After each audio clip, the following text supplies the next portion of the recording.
अस्सलामु अलैकुम वरहमतुल्लाहि वबरकातुहू। उम्मीद करती हूँ आप सब लोग खैरियत से होंगे। हैज़ और निफास के शरई मसाइल के बारे में गुफ्तगू जारी और सारी है। हैज़ के मुतल्लिक़ कुछ ऐसी बातें सुनने में आती हैं कि हैज़ के दौरान औरत जो लिबास सेब तन करती है वो नापाक हो जाता है और जब तक औरत उसको वॉश ना कर ले तब तक दोबारा पहन नहीं सकती। और हैज़ के दौरान ये भी सुनने में आई है मेरे बात कि हैज़ के दौरान औरत जो बिस्तर पर आराम करती है वो बिस्तर भी नापाक हो जाता है। और अगर हैज़ के दौरान औरत के कपड़ों को हैज़ का खून लग जाए तो वो कपड़ा जो है वो ज़ाया हो जाता है, वो इस्तेमाल के दोबारा काबिल नहीं रहता। तो पहले ये बिल्कुल ये बात क्लियर कर लें कि हमारी शरीयत में इन खुराफात की कोई गुंजाइश नहीं है। अब आप देखें ये कैसी बातें हैं कि अगर वो सर्दी का मौसम है, औरत ने कोई अपने आप को सर्दी से बचाने के लिए कंबल या कोई रज़ाई ली है, अब उसको हैज़ तो हर महीने आएगा, तो क्या अब वो हर महीने कंबल और रज़ाई को वॉश करेगी? कि ये कैसे कि खुराफात हैं जिनको हम लोग अपने माशरे में एक्सेप्ट करते हैं और फिर उनके ऊपर आंखें बंद करके यकीन करके उनको फॉलो करने लग जाते हैं। जबकि शरीयत जो हम लोगों को तालीम देती है उसमें हज़रत अस्मा बिनत अबी बकर रज़ी अल्लाह तआला अन्हुमा से मरवी हदीस है कि एक बार आक़ा दो जहां सल्लल्लाहु अलैहि वसल्लम से एक औरत ने पूछा कि या रसूलल्लाह सल्लल्लाहु अलैहि वसल्लम, आप ये इरशाद फरमाए हम में से जब किसी के कपड़े को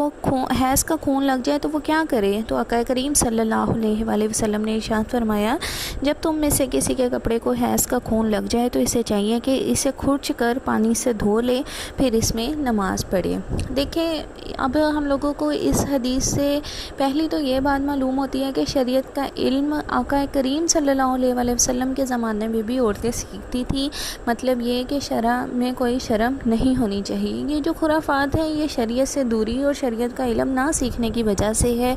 और फिर हम लोगों को यहाँ ये भी मालूम हो गया कि औरत जो लिबास सेब तन करती है वो नापाक नहीं होता, जो बिस्तर इस्तेमाल करती है वो नापाक नहीं होता। और अगर औरत के कपड़ों को हैज़ का खून लग जाए तो इसके लिए हम लोगों को क्या करना चाहिए कि उतने हिस्से को कपड़े के खुर्च कर पानी से धो लेना चाहिए और फिर उन कपड़ों में औरत नमाज भी पढ़ सकती है।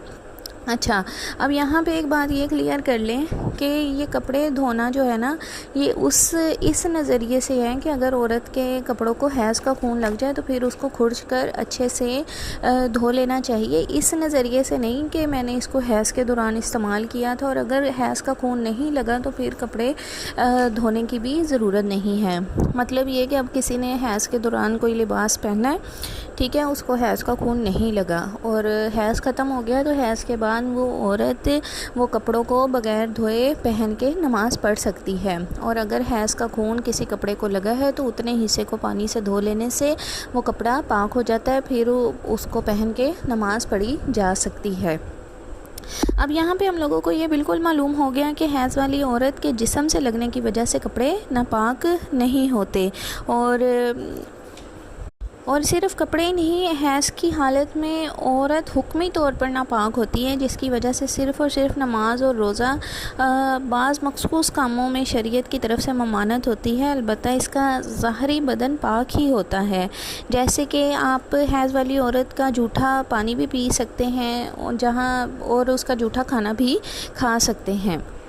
अच्छा, अब यहाँ पे एक और हदीस हज़रत आयशा रज़ी अल्लाह तआला अन्हुमा से मरवी है कि आप फरमाती हैं कि रसूल करीम सल्लल्लाहु अलैहि वसल्लम रात को नमाज़ पढ़ा करते थे और मैं हैज़ की हालत में आपके पहलू में होती और मेरी चादर का कुछ हिस्सा मेरे ऊपर और कुछ हिस्सा आका करीम सल्लल्लाहु अलैहि वसल्लम के ऊपर होता। तो इस हदीस से ये बात बखूबी मालूम हो गई कि हैज़ वाली औरत का ज़ाहरी जिस्म पाक होता है। इस वजह से नमाज़ पढ़ते हुए अगर नमाजी की चादर या कपड़ा हाइज़ा औरत पर आ जाए तो नमाज में कोई भी मसला पैदा नहीं होता। यानी कि अगर हैज़ वाली औरत जो है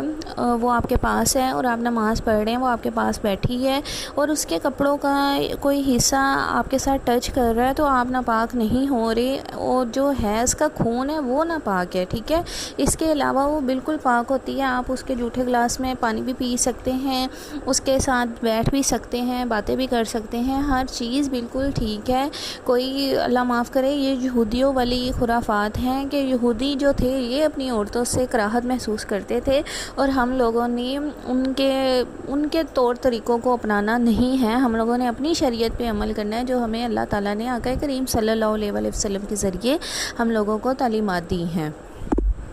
اچھا، بس یہاں پہ اب ایک بات جو ہے حائضہ کو لے کے کہ اگر کسی میت کو غسل دینا ہے تو وہ چاہیے کہ عورت اگر حیض کی حالت میں ہے تو وہ میت کو غسل نہ دے، کیونکہ یہ حیض والی عورت کا میت کو غسل دینا شریعت میں ناپسندیدہ اور مکروہ ہے۔ اچھا، اب ہم لوگوں کو حیض کی حکمت کے بارے میں اگر ہم لوگ بات کریں کہ جہاں ہم لوگوں نے حیض کے اور نفاس کے شرعی مسائل کے بارے میں گفتگو کی، وہاں پہ ہم لوگوں کو یہ معلوم ہونا چاہیے کہ حیض کی حکمت کیا ہے، ٹھیک ہے نا۔ یہ ہم لوگوں نے جانا تھا کہ حیض کی ابتدا حضرت اماں حوا علیہ السلام سے ہوئی تھی، اور اب یہ تو ہم لوگوں کو معلوم ہو گیا کہ حیض کی ابتدا کہاں سے ہوئی، لیکن اس کی حکمت کیا ہے۔ جب عورت بالغ ہوتی ہے نا تو اس کے جسم میں، ہر عورت کے جسم میں فطرتاً ضرورت سے زیادہ کچھ خون پیدا ہوتا ہے، جو کہ جب عورت بالغ ہو جاتی ہے، ٹھیک ہے، تو مطلب یہ ایک اس کی کنڈیشن ہے بالغ ہونے کی کہ اب یہ شادی کے قابل ہے، ٹھیک ہے۔ اور جب بالغ ہو جاتی ہے تو اس کے جسم میں ضرورت سے زیادہ خون پیدا ہوتا ہے اور پھر اس کو حیض آتا ہے، ٹھیک ہے۔ اور جب تک حیض آتا رہتا ہے تب تک عورت کے اندر بچہ پیدا کرنے کی کیپیبلٹی قائم رہتی ہے، یعنی جب تک، جس زمانے تک بھی، جس عمر تک بھی عورت کو حیض آتا ہے تب تک وہ عورت بچہ پیدا کر سکتی ہے۔ اب یہ جو زائد خون ہوتا ہے یہ حمل کی حالت میں بچے کا، ماں کے پیٹ میں بچہ جو ہوتا ہے حمل کی حالت میں، پریگننسی میں، یہی جو حیض کا خون ہے، یہ جو پیریڈز کا بلڈ ہے، یہ بچے کی غذا بن جاتا ہے، اور جب بچہ دودھ پینے کے زمانے میں کی حالت میں آتا ہے تو یہی جو حیض کا خون ہے یہ دودھ بن کر ماں کے پستان میں اترتا ہے اور بچے کی غذا بنتا ہے،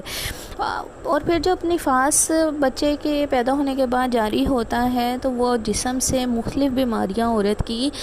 خارج کرتا ہے، کہ اگر وہ نفاس میں جو بلڈ جاری ہوتا ہے اگر وہ عورت کے جسم سے جاری نہ ہو تو عورت کو طرح طرح کی بیماریاں لگ جائیں۔ تو یہ ایک فطرتی نظام ہے حیض کا آنا، جیسے ہی عورت کو حیض آتا ہے وہ بچہ پیدا کرنے کی